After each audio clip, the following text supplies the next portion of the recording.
दोस्तों, एक नगर में एक महान बौद्ध भिक्षु रहा करते थे। वह बहुत ज्ञानी थे और बहुत ही शांत स्वभाव के थे और उनकी यह बात ही उनकी विशेषता भी थी। एक बार की बात है, बौद्ध भिक्षु नगर वासियों को उपदेश दे रहे थे। बौद्ध भिक्षु कह रहे थे कि शब्दों में जीवन बदलने की शक्ति होती है। अपने शब्दों से जीवन बदलो। हम जो भी शब्द अपने लिए या दूसरों के लिए कहते हैं या जो भी बातें करते हैं, उस पे हमें ध्यान देना चाहिए। इतना कहकर बौद्ध भिक्षु ने अपना उपदेश समाप्त किया और वहां से चले गए। एक दिन वह बौद्ध भिक्षु एक मार्ग से होकर गुजर रहे थे। उसी मार्ग से एक युवक होकर गुजर रहा था।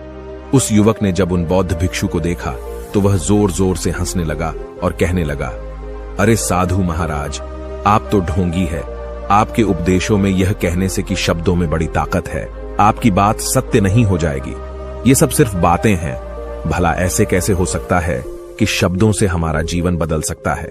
उस युवक की सारी बातें उन भिक्षुओं ने ध्यानपूर्वक सुनी और उसके बाद वह मुस्कुराते हुए उस युवक से कहते हैं, बेटा, नाद से ही तो यह दुनिया प्रकट हुई है और अच्छे शब्दों के पीछे भी नाद ही होता है जो पूरा जीवन बदल देता है। वह बौद्ध भिक्षु उस युवक से कहते हैं, देखो, मैं तुम्हें अपने अनुभव से बता रहा हूं, लेकिन फिर भी तुम्हें यकीन न हो तो तुम इसे खुद आजमा कर देख सकते हो। उन बौद्ध भिक्षु की यह बात सुनकर युवक थोड़ा सा गंभीर हो गया।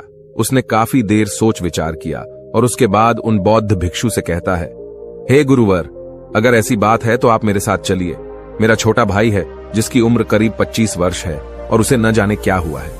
वह करीब 3 वर्षों से कुछ भी नहीं करता, बस लेटा रहता है। दिन भर वो कुछ न कुछ सोचता रहता है। उसकी यह हालत देखकर हम सब बहुत परेशान हैं। माता पिता भी बहुत चिंतित रहते हैं।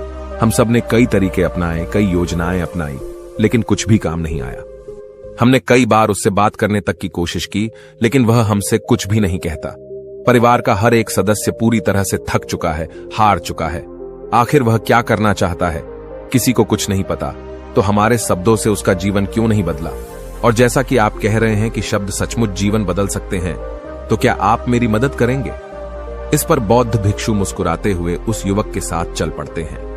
वह युवक उन बौद्ध भिक्षु को एक खेत में ले जाता है और अपने भाई की तरफ इशारा करके कहता है, हे गुरुवर, यही मेरा भाई है जो पूरे गांव में आलस और मक्कारी के लिए मशहूर है। आप कहते हैं कि शब्दों में वह शक्ति है जो हमारा जीवन बदल सकती है। तो क्या आपके शब्द इसका जीवन बदल सकते हैं? अगर यह सत्य है तो आप इसका जीवन बदल कर दिखाएं। उन बौद्ध भिक्षुओं ने उस युवक के भाई को ध्यानपूर्वक देखा। वह एक पेड़ की छांव में आराम से सो रहा था। जब बौद्ध भिक्षु उस युवक के भाई के पास पहुंचे और आराम से उसके सर पर हाथ फिराते हुए कहते हैं, उठो बेटा, बहुत देर हो चुकी है। यह सोने का समय नहीं, यह तो जागने का समय है। उन बौद्ध भिक्षुओं की आवाज सुनकर वह लड़का थोड़ा सा अचरज में पड़ गया। आखिर कौन है जो मुझे इतने प्यार से जगा रहा है? वरना सभी गांव वाले तो मुझे आलसी और मक्कार ही कहते हैं। आखिर कौन है जो मुझे इतना अपनापन दिखा रहा है? उसने आंखें खोली और आंखें मलते हुए उसने पूछा, हे गुरुवर, आप कौन हैं और यहां क्यों आए हैं? इस पर बौद्ध भिक्षु उस युवक से कहते हैं, बेटा, यह प्रश्न तो मैं तुमसे करना चाहता हूं। तुम कौन हो, यही तो तुम्हें जानने की आवश्यकता है। उन बौद्ध भिक्षुओं की बात सुनकर वह लड़का जोर से हंस पड़ता है और कहता है, हे गुरुवर, यदि आपको मेरे बारे में जानना है तो जाइए और गांव के किसी भी सदस्य से पूछ लीजिए। आपको पता चल जाएगा कि मैं कौन हूं। आपसे हर कोई यही कहेगा कि वह तो आलसी है, मक्कार है, तरह तरह के ताने सुनाएंगे, तरह तरह की बातें कहेंगे। इससे आपको यह जरूर यकीन हो जाएगा और आपको यह पता भी चल जाएगा कि मैं कौन हूं। तभी बौद्ध भिक्षु मुस्कुराते हुए उस लड़के से कहते हैं, सबसे पहले मेरी यह बात सुन लो। मेहनती इंसान के खुद के शब्द उसे अंदर तक चोट पहुंचाते हैं। इसलिए कभी भी अपने आप को कोसो मत। अपने शब्दों को सुधारो। और मेरी यह दूसरी बात भी सुन लो। मैंने उन गांव वालों से नहीं पूछा कि तुम कौन हो। मैं तुमसे पूछ रहा हूं कि तुम कौन हो, लेकिन तुमने तो अपनी आदतें मुझे बताई। आलस तुम्हारी पहचान नहीं, तुम्हारी आदत हो सकती है, और इंसान नहीं, उनकी आदतें खराब होती हैं। इसलिए बेटा, तुम आलसी और मक्कार नहीं हो, यह तो तुम्हारी आदत है। बस इतनी सी बात है जो गांव वाले नहीं समझ सकते। ये सारी बातें सुनकर वो लड़का थोड़ा सा आश्चर्यचकित रह गया, क्योंकि गांव वाले हमेशा उसे मक्कार, आलसी और तरह तरह के ताने ही सुनाया करते थे। उन बौद्ध भिक्षुओं की यह बात सुनकर उस लड़के की आंखों में आंसू आ गए। वह तुरंत ही दोनों हाथ जोड़कर उन बौद्ध भिक्षु के चरणों में गिर पड़ा और उनसे कहने लगा, आप सत्य कहते हैं, यह मेरी आदत ही है और मैं इस आदत से बहुत परेशान हूं। मैंने बहुत कोशिशें भी की, लाख उपाय किए, लेकिन मैं अपनी इस आदत से छुटकारा ना पा सका। इन आदतों से बाहर आना बहुत कठिन है। मैंने कई बार आलस छोड़ने का प्रयास तक किया, पूरी कोशिश भी की, लेकिन कोई लाभ नहीं हुआ। मैं जब भी कोई कार्य करने की कोशिश करता हूं तो पता नहीं क्यों मेरा मन कहीं और भागने लगता है। मेरा दिमाग किसी और दिशा में काम करने लगता है और मैं उस काम पर ध्यान ही नहीं दे पाता। मैं क्या करूं, कैसे करूं, मुझे कुछ भी समझ नहीं आता। जब भी मैं किताबें पढ़ने की कोशिश करता हूं तो मुझे नींद आने लगती है। मन में एक अजीब सा दर्द महसूस होता है। ऐसा लगता है कि मेरा जीवन यूं ही व्यर्थ जा रहा है और जब मैं इस दर्द को बर्दाश्त नहीं कर पाता तो मैं सो जाता हूं, ताकि जब मैं उठूं तो मुझे दर्द न महसूस हो। और अब तो मुझे यह भी यकीन हो चुका है कि मैं इन आदतों से नहीं निकल सकता। ये आदतें मुझे नहीं छोड़ने वाली। इस पर बौद्ध भिक्षु उस लड़के से कहते हैं, बेटा, यदि तुम इस आलस की आदत को छोड़ना चाहते हो तो मैं तुम्हें एक सही उपाय बता सकता हूं, लेकिन उसके लिए तुम्हें कल सुबह मुझे मिलना होगा, तभी वह तरीका मैं तुम्हें बताऊंगा। यदि तुम उस तरीके को सीखना चाहते हो तो कल सुबह मेरे पास चले आना। इतना कहकर बौद्ध भिक्षु वहां से चले गए, लेकिन उन बौद्ध भिक्षु की सारी बातें उस लड़के के कानों में गूंज रही थी। वह यह समझ नहीं पा रहा था कि आखिर वह बौद्ध भिक्षु उसे कौन सा मार्ग दिखाने वाले हैं। वह ऐसा कौन सा उपाय बता देंगे जिससे उसके जीवन से आलस्य हमेशा हमेशा के लिए खत्म हो जाएगा। देखते ही देखते रात हो गई। रात भर वह अपने बिस्तर पर करवट लेता रहा और उन बौद्ध भिक्षु की बातों के बारे में सोचता रहा। इसी प्रकार देखते ही देखते सुबह हो गई और वह लड़का उन बौद्ध भिक्षुओं के पास जा पहुंचा। वह लड़का उन बौद्ध भिक्षु को प्रणाम करता है और कहता है, गुरुवर, जैसा कि आपने कहा था, लीजिए मैं आ गया।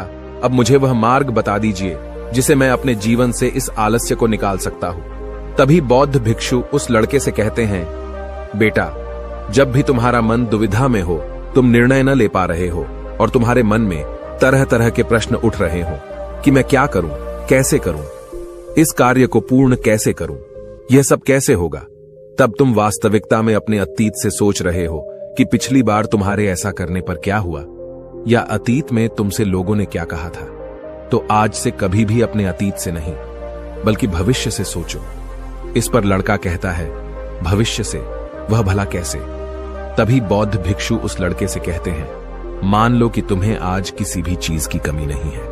तुम्हारे पास वो हर चीज है जो तुम चाहते हो, वह सारी सुख सुविधाएं हैं। तो अब बताओ, तुम अपना जीवन कैसे व्यतीत करना चाहोगी? उन बौद्ध भिक्षु की यह बात सुनकर वह लड़का कुछ देर के लिए सोच में पड़ गया, क्योंकि आज तक उसने सभी गांव वालों के केवल ताने ही सुने थे।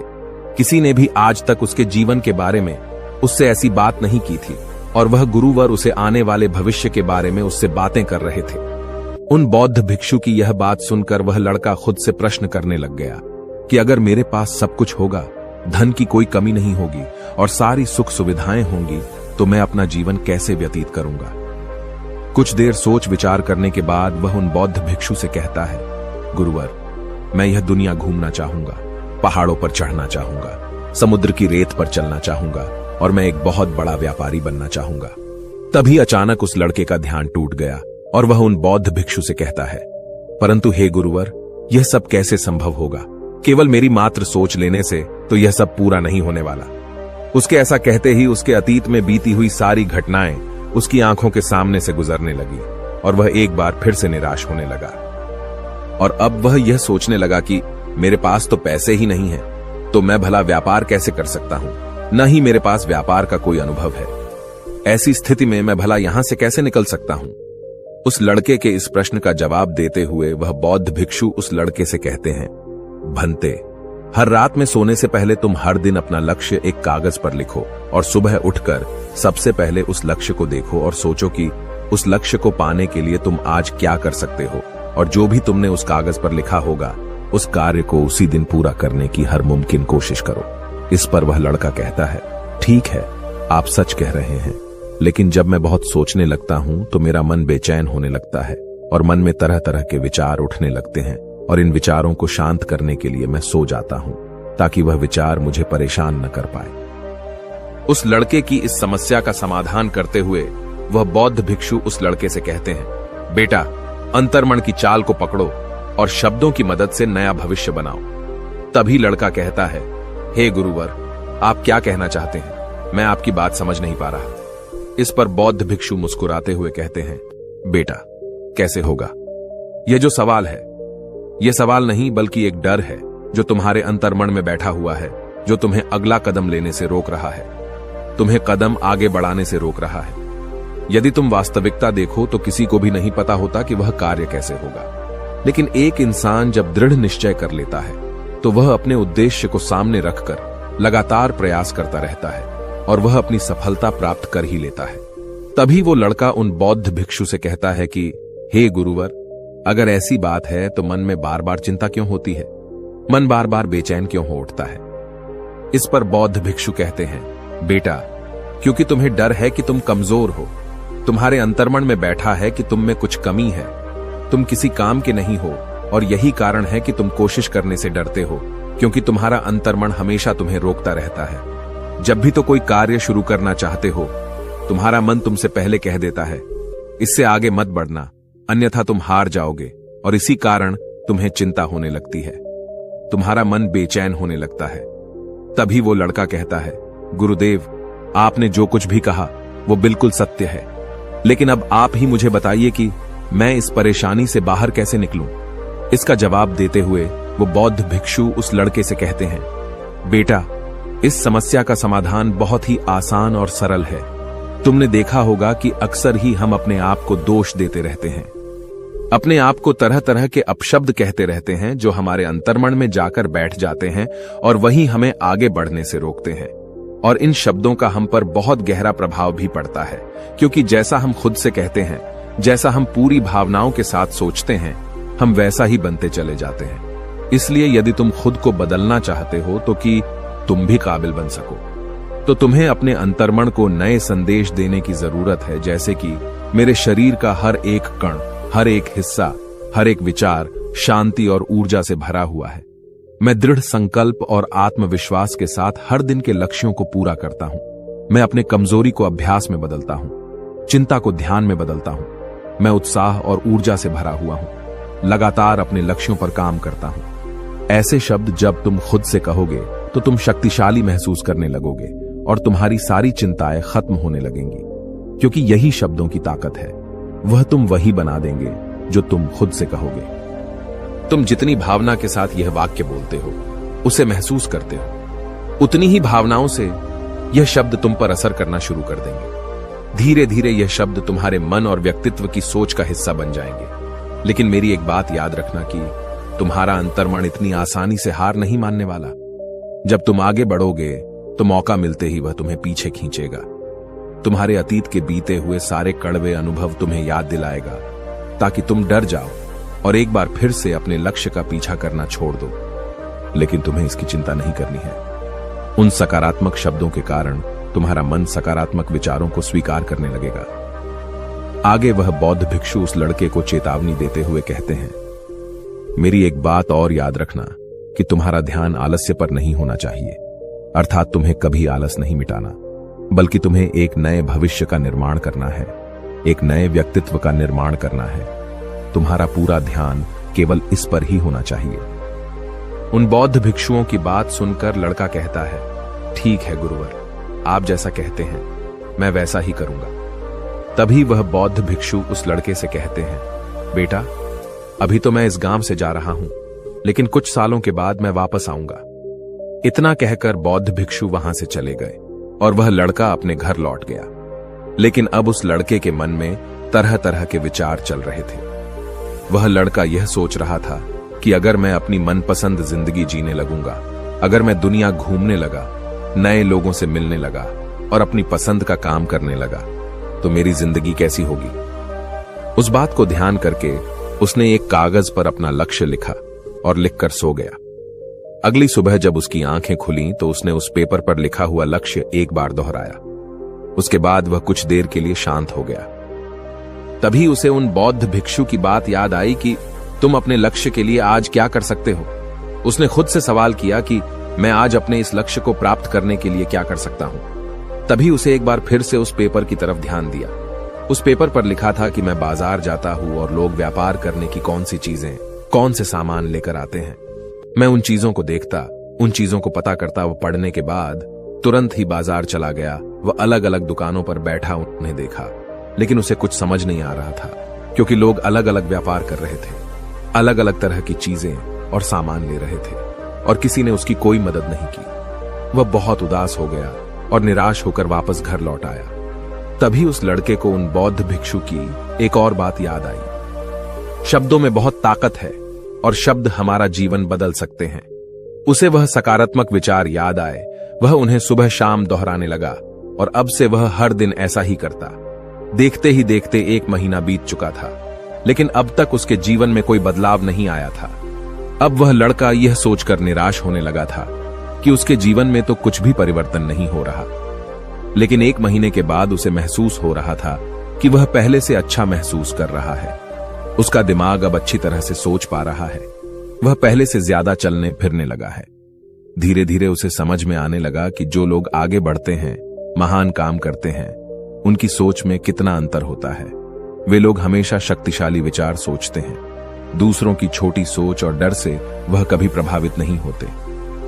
जब भी उनके सामने कोई मुश्किल आन पड़ती है तो वह घबराते नहीं, बल्कि उस समस्या का समाधान निकालते हैं। इस समस्या के समाधान पर ध्यान केंद्रित करते हैं और न ही वह कभी किसी का इंतजार करते हैं।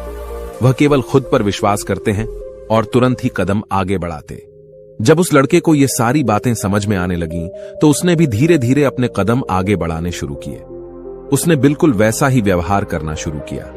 अब से वो कभी खाली नहीं बैठता था। जब भी उसका मन करता, वो बाजार जाता और लोगों के बारे में जानता समझता कि वो किस प्रकार व्यापार कर रहे, कौन से चीजें खरीद रहे हैं और किन चीजों पर उन्हें लाभ हो रहा है। और जब उसका मन करता तो अपने पिता की मदद भी करता था। वो अपने पिता के साथ मंडी में जाता, वहां पर जाकर मोल भाव करता। ते हमेशा कुछ न कुछ सीखने में ही जुटा रहता है। तभी एक दिन गांव में एक मसाले का व्यापारी आया। उसे कुछ पढ़े लिखे नौजवानों की जरूरत थी, जो माल की गिनती कर सके और हिसाब रखने का काम कर सके। वह लड़का अपने लक्ष्य को जानता था कि उसे क्या पाना है।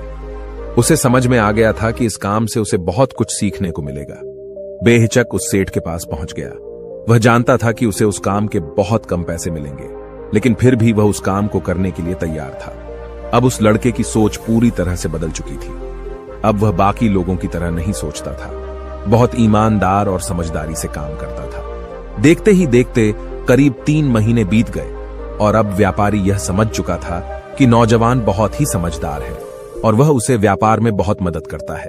इसलिए उस मसाले के व्यापारी ने उस लड़के को अपना सहायक बना लिया।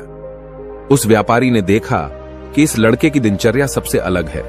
यह हर दिन पढ़ता है, लिखता है, सुबह उठकर ध्यान करता है, नई चीजें सीखता है। परेशानी आई तो भी विचलित नहीं होता। ये सबसे सम्मान से बात करता है, सबका आदर करता है। देखते ही देखते 1 साल बीत चुके थे और अब तो व्यापारी उस नौजवान से बहुत खुश था। उसने धीरे धीरे उस नौजवान को व्यापार के सारे गुण सिखा दिए और देखते ही देखते वह लड़का अब एक छोटा सा व्यापारी बन चुका था। और जब उस लड़के के अंदर व्यापार की समझ आ गई तो उसने जड़ी बूटियों का व्यापार शुरू कर दिया और देखते ही देखते केवल कुछ ही वर्षों में उस नगर का सबसे बड़ा व्यापारी बन गया। लोग उसे सबसे बड़े व्यापारी के नाम से जानने लगे।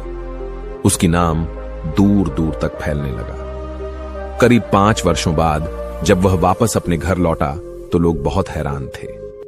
उसे देखकर लोग बहुत अचंभित थे। उसके सारे जानने वालों ने उस लड़के से पूछा, तुम इतना कैसे बदल गए? तब उसने कहा, उन गुरु ने सच ही कहा था, शब्दों से हम जीवन बदल सकते हैं। वैसे आपने आज के